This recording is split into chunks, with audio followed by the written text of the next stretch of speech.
High guys, welcome back to ম্যানাদার vlog. আমার অন্য একটা ব্লগে তোমাদের সবাইকে স্বাগত। এই গরমে খুব সুন্দর একটা ঠান্ডা ঠান্ডা রেসিপি নিয়ে এসেছি। এটা হচ্ছে মহারাষ্ট্রিয়ান এবং গুজরাটের খুব প্রচলিত ডিশ। এটার নাম হচ্ছে শ্রীখণ্ড। খুব কম উপকরণে, ঘরে থাকা উপকরণ দিয়েই কিন্তু তোমরা এই খুব সুন্দর ঠান্ডা ডেজার্টটি বানিয়ে নিতে পারবে।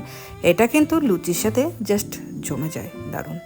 দেখুন, 1/2 কিলো দই নিয়েছি, একটা মিল্ক পাউডারের প্যাকেট, চিনি নিয়েছি 1/2 কাপ, 2টো এলাচ, কেশরটা আমি একটু গরম জলে ভিজিয়ে নিয়েছি। প্রথমে দইটাকে কাপড়ে কিন্তু এভাবে বেঁধে জলটাকে ঝরিয়ে নিতে হবে। আমি কিন্তু এখানে 6 ঘন্টা মতো কাপড়ে বেঁধে রেখে দিয়েছিলাম। তা এইভাবে বেঁধে রেখেছি, দেখুন কতটা জল পড়ছে। 6 ঘন্টা পরে আপনাদেরকে দেখাচ্ছি। 6 ঘন্টা হয়ে গেছে, আমি এইভাবে এবার খুলে দেখাচ্ছি। দেখতেই পাচ্ছেন, একদম মনে হচ্ছে তো ছানার তাল, আসলে কিন্তু এটা ছানা নয়, দই। পুরো দইটা এইভাবে দেখুন জল ঝরে গিয়ে কী সুন্দর হাঙ্কার যেটা বলে সেটা হয়ে গেছে। এবার এর মধ্যে আমি এখানটায় পুরো মিল্ক পাউডারটা ঢেলে দিলাম, দিয়ে খুব ভালো করে দইয়ের সাথে মিল্ক পাউডারটা মিশিয়ে নিয়েছি। দেখতেই পাচ্ছেন যে কি ক্রিমি টেক্সচারটা হয়েছে। এরপর এখানটায় আমি চিনি দিয়ে দিচ্ছি। যেহেতু দইটা টক নেই একদম, সেই জন্য আমি হাফ চিনিটা দিলাম, মানে 1/2 কাপের একটু কম দিলাম চিনি। তা আপনাদের যারা যেরকম মিষ্টি পছন্দ করবেন দিয়ে দেবেন। পুরো চিনি দেওয়ার পর মিশিয়ে নিলাম, আর সামান্য একটু কেশর জল দিয়ে দিলাম, আর বাকিটা পরে দেব। দিয়ে দেখুন খুব ভালো করে আমি কিন্তু মিক্স করে নিচ্ছি, একদম ক্রিমি টেক্সচার হয়ে গেছে।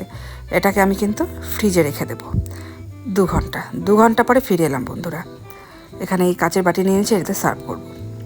2 ঘন্টা পরে দেখুন বন্ধুরা, কি সুন্দরভাবে একদম পুরো ঠান্ডা হয়ে পুরো জমে গেছে এই ব্যাপারটা, দেখতেই পাচ্ছেন। এবার এর মধ্যে ওপর থেকে কেশর জলটা দিয়ে দিলাম। দেখতেই পাচ্ছেন সাদার মধ্যে হালকা হলুদ, দুর্দান্ত লাগছে, আর খুব সুন্দর একটা কেশরের ফ্লেভার এবং সেন্ট আসে।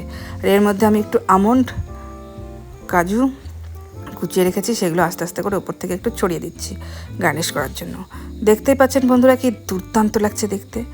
দেখতে যতটা সুন্দর না বন্ধুরা, খেতে তো অসাধারণ হয়। এটা লুচির সাথে জাস্ট জমে যায়, আর এমনিও দুর্দান্ত লাগে।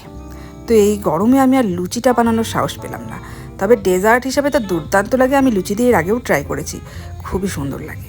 তো আপনাদের সবাইকে আমি রিকোয়েস্ট করছি বন্ধুরা, দেখতেই পাচ্ছেন যে এত সুন্দর একটা রেসিপি এত কম সময়ে কম উপকরণে বানানো যায়। তো প্লিজ সবাই একবার এই রেসিপিটা ট্রাই করে দেখুন। আশা করছি প্রত্যেকের ভালো লাগবে। আর কেমন লাগলো আমাকে অবশ্যই কমেন্টে জানাবেন। আরও বেশি করে আমাদের চ্যানেলের লিঙ্কটা বন্ধুবান্ধব আত্মীয়স্বজন সবাইকে শেয়ার করে দেবেন। আরও বেশি করে কমেন্ট করে প্লিজ আমাকে একটু এগিয়ে যেতে সাহায্য করুন। আমার চ্যানেলের পক্ষ থেকে সবাইকে ধন্যবাদ।